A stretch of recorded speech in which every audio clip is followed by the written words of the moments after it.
첫 번째 세션은 정책 세션으로 지속 가능 사회, 기업에만 맡길 것인가라는 주제로 우태희 대한상공회의소 상근 부회장님이 발표를 해주시겠습니다. 큰 박수로 맞이해 주시길 바랍니다.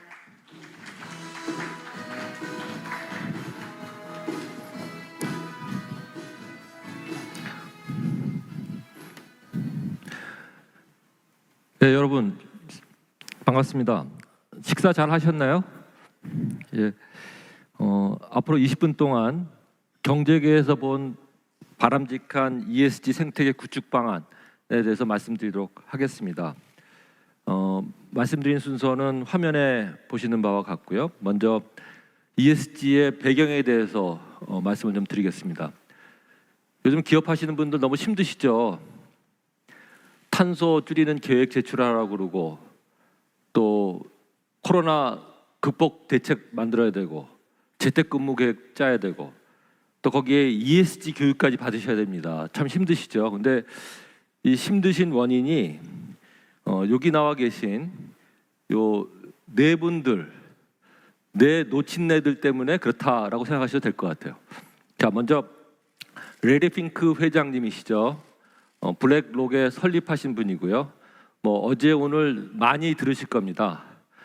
근데 이분이 매년 초에 세계 400대 CEO들한테 편지를 쓰세요. 그래서 2018년도 편지에서는 기업은 이익 창출만 해서는 안 된다. 원대한 목적을 가져야 된다. 뭐 그러셨고요.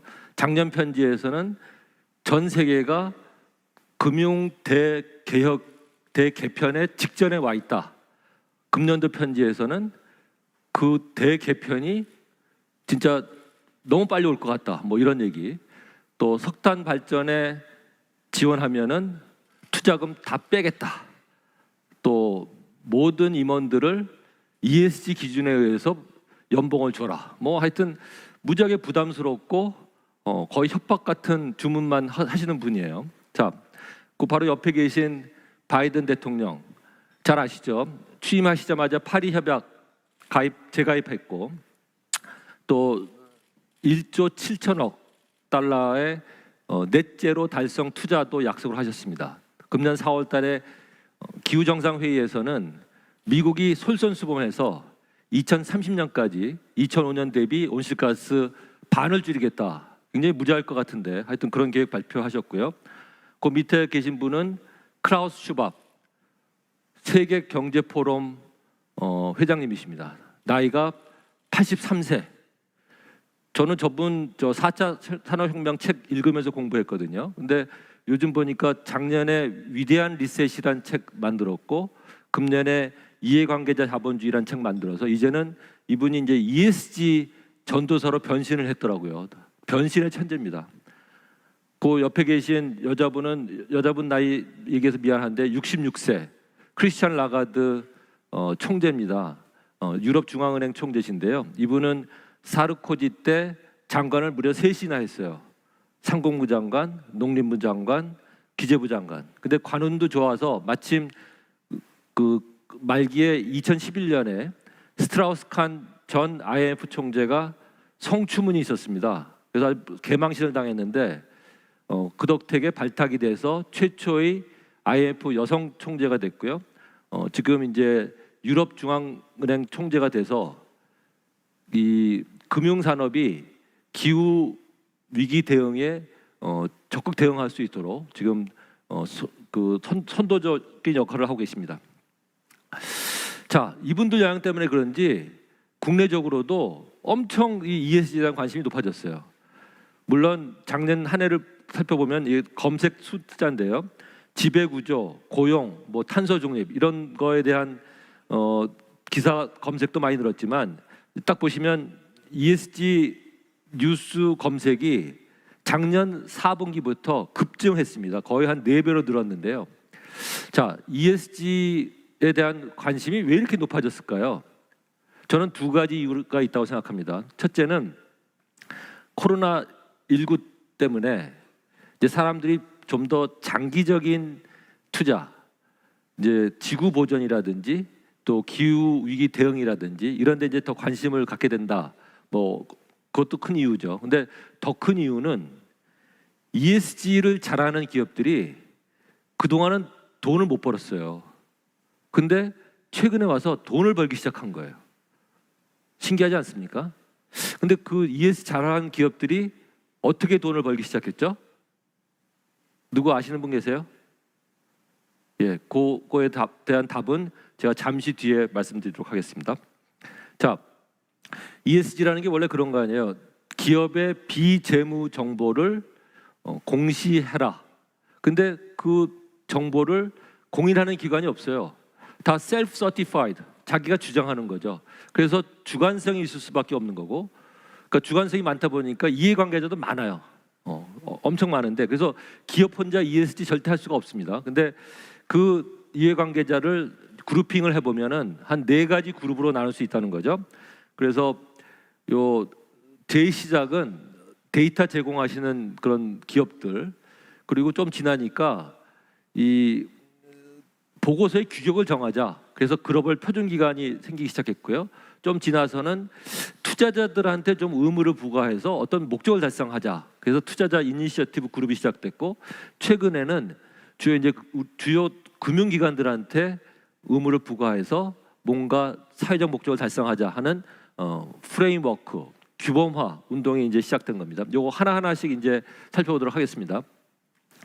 먼저 이제 데이터 제공자, 쉽게 얘기해서 기업 데이터 가지고 장사하시는 분들이에요. 근데 대표적인 기관이 가장 오래된 DJSI, 그리고 가장 또 많이 보편화된 MSCI 정도 이제 오늘 설명을 드릴 건데, 자, DJSI는 99년에 설립이 됐고요.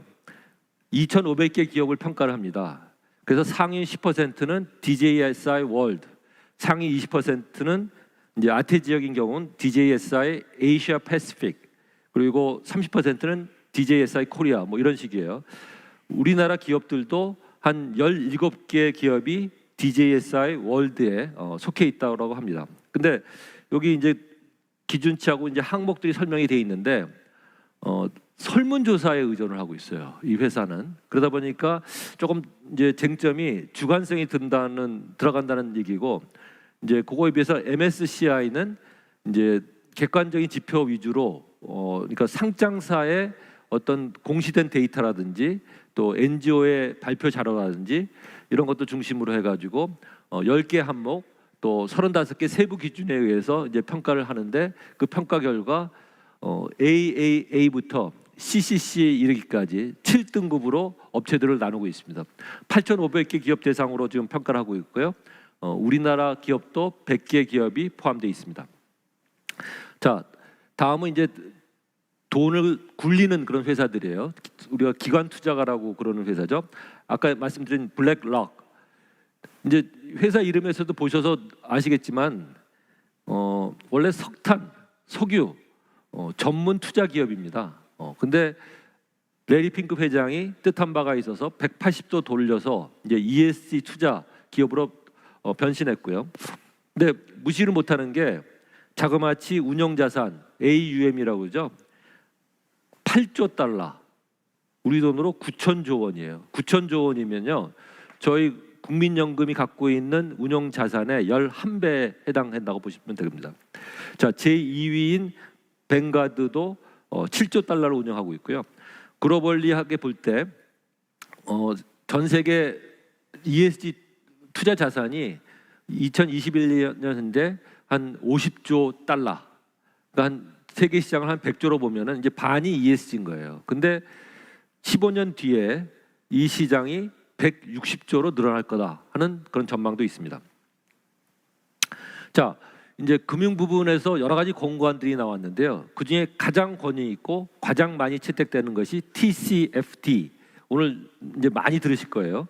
기후 변화 관련 재무 정보 공개 태스크포스, 좀 긴 이름이 있는데 여기는 2015년에 설립이 됐어요. 그리고 첫 공고안을 2017년에 내서 그것이 이제 많이 보급이 됐고, 그러니까 기후 변화에 따른 기회와 위험 요인을 재무 공시에 넣으라는 얘기입니다. 그 가장 많이 보급돼서 지금 한 1,780개 기업과 은행들이 좀 채택을 하고 있고요.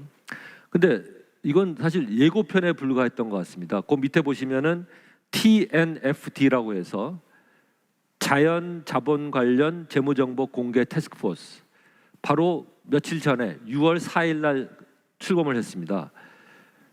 프레임워크는 TCFD하고 똑같아요. 그러니까 거버넌스, 전략, 리스크 관리, 지표, 요 4대 핵심 요소를 중심으로 해서 여기는 기후 변화가 아니라 생물 다양성을 파악하고 생물 다양성에 악영향을 미치는 기업들을 단죄하겠다 하는 그런 취지인데요. 이제 예고까지 했습니다. 2023년도에 프레임워크를 발표해주겠다. 그러니까 플라스틱 회사들 또 이 화학 회사들이 아마 타겟이 될 것 같습니다. 또 재미있는 조직이 NGFS, 금융시스템 녹색화 네트워크, 직역하면 그런데요. 쉽게 얘기해서 중앙은행과 금융감독기관들이 기후 위기 대응을 제대로 하고 있는지 계속 모니터하고 못하면 제재하겠다는 그런 조직이 되겠습니다. 2019년도에 첫 권고안이 나왔고 작년에 2차 권고안이 나왔는데요. 5대 지침이 나와 있습니다. 예를 들면은 기후 위기가 그 나라 경제 또 그 나라 은행 시스템에 어떤 경로를 거쳐서 위기가 전달될지 이걸 분석하라는 거예요. 또 기후 위기에 관련돼 있는 조직이 제대로 배치가 돼 있는지 자원을 잘 배치하라. 뭐 이런 내용이죠. 그래서 한국은행은 2019년도에 가입을 했고요. 우리나라 금융위, 금감이 버티다가 금년에 가입했습니다. 현재 92개국 중앙은행들이 다 가입을 한 상태입니다. 자, 산업 부분에는 별로 권고안이 그렇게 뚜렷한 게 없어요. 금융의 TCFD가 굉장히 안착이 돼 있는 그런 권고안이라면 아직까지도 표준이 없는데 그 중에 제일 먼저 지금 떠오르고 있는 게 유럽 연합에서 만든 그린 텍소노미, 녹색 산업 분류 체계가 되겠고요. 그러니까 6가지 기준에 의해서 환경 목표를 설정하고 거기에 부응하는 산업이 몇 개인지 그 산업의 분류를 구체화시키겠다는 겁니다.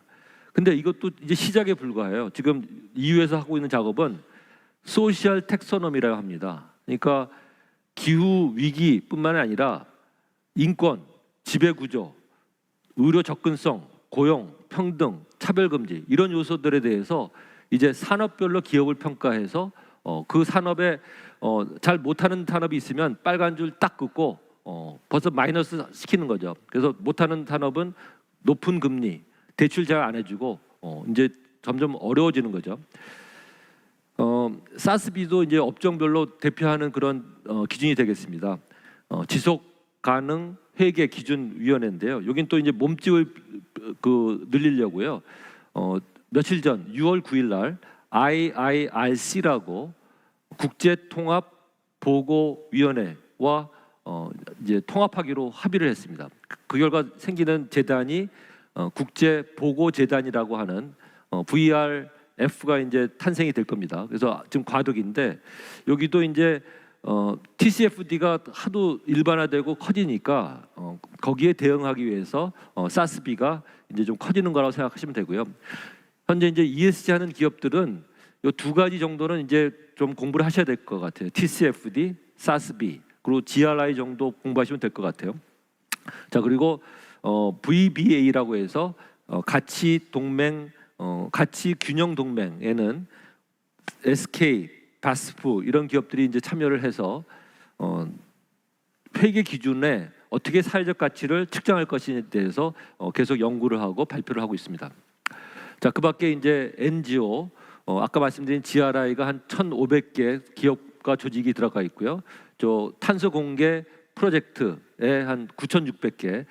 여기 탄소 공개 프로젝트는 처음에는 기후 변화만 했는데 이제는 더 영역을 넓혀서 수자원, 산림 자원으로 지금 넓히고 있고요. 자, 국제적으로 보면은 이제 좀 걱정되는 게 금융 규제보다도 정부 주도 규제가 지금 3배로 늘고 있어요. 그러니까 정부도 이제 뭔가 역할을 하겠다고 해서 자꾸 규제를 만듭니다. 예를 들면 유럽의 듀 딜리전스, 공급망 실사 의무화입니다. 그러니까 예를 들어서 공급망을 통해서 외국에서 원료나 부품을 수입하는데 아동 착취라든지 비도덕적인 목적에 의해서 부품이 들어온다고 그러면은 그거는 제재를 해야 된다는 거죠. 프랑스와 네덜란드가 이미 법규화했고요. 며칠 전에 6월 11일 날 독일에서 또 국회가 통과돼서 이제 공급망 실사는 이제 유럽 지역에 수출하는 기업들은 이제 굉장히 워치아웃해야 되는 그런 부분이 될 것 같습니다. 자, 이런 외국 동향의 영향을 받았는지 우리나라에서도 벌써 21대 국회에 제출된 ESG 관련 법안이 115건에 이르고 있고요. 또 정부도 가만히 있을 수 없죠. 산업부에서 KESG 지표를 하자고 막 그 연구를 시작했습니다. 근데 저희가 볼 때 지표는 아무 도움이 안 돼요. 왜냐?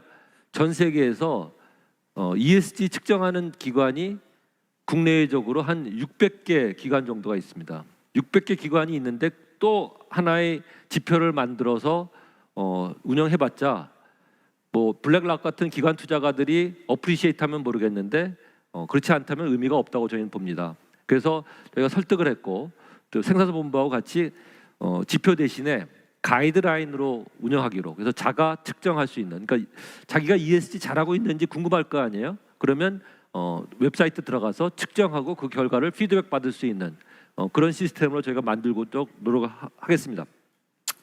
자, 근데 ESG가 일시적이냐 앞으로 계속될 것이냐, 저는 일시적일 수가 없다고 생각합니다. 왜냐?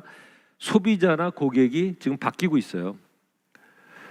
저희 상공회의소에서 지난달에 대국민 조사를 했는데요. 응답자의 63%가 제품 구매 시에 ESG 활동을 고려하겠다. 70%가 ESG 안 하는 기업 제품은 안 사겠다. 88%가 ESG 잘하는 기업은 웃돈 주고서라도 사겠다. 그리고 10% 이상 비싸도 사겠다가 6.3%입니다. 자, 아까 서두에 제가 말씀드렸죠. 왜 ESG 잘하는 기업들이 최근에 돈을 벌기 시작하는 건지. 정답은 MZ세대에 있습니다. 이제 젊은 소비자들이 파타고니아 또 유니레버 제품 비싸거든요. 웃돈 주고라도 ESG를 잘하는 기업이니까 그 제품 사겠다는 거예요. 소비자들이 변화하기 때문에 ESG는 계속 갈 거다라는 말씀을 드리겠습니다. 자, 이제 3분 남았는데요. 제가 본론 빨리 끝내겠습니다. 자, 생태계 조성을 위해서 각 경제 주체들이 다 노력해 주셔야 돼요. 우선 대기업 공급망 리스크 줄이기 위해서요. 중소기업들 ESG 가르쳐 주셔야 됩니다. 교육시키고요. 대표적인 기업이 애플이 RE100 목표 달성 위해서 협력업체들 가르치고 있고요. SK 하이닉스가 에코 얼라이언스 구성해서 협력기업들한테 전문 컨설팅, 환경 관련 전문 컨설팅 하고 있습니다. 정부는 너무 규제를 자꾸 만들지 마시고요. 좀 ESG 잘하는 기업들한테 인센티브 주고 어떻게 지원할 것인가 좀 고민해 주셨으면 좋겠고요. 국회는 제발 좀 ESG 규제법 안 만들었으면 좋겠습니다. 혹시 만드시더라도요. 사전 영향 분석을 통해서 그 규제가 과연 편익과 비용이 어떻게 되는지, 그래서 비용이 많다 그러면 만들지 마세요. 그게 꼭 부탁을 해드리고 싶고요. 저희 대한상공회의소는 세 가지 역할을 하겠습니다. 그러니까 ESG가 지금 너무 거품이 낀 것 같아요.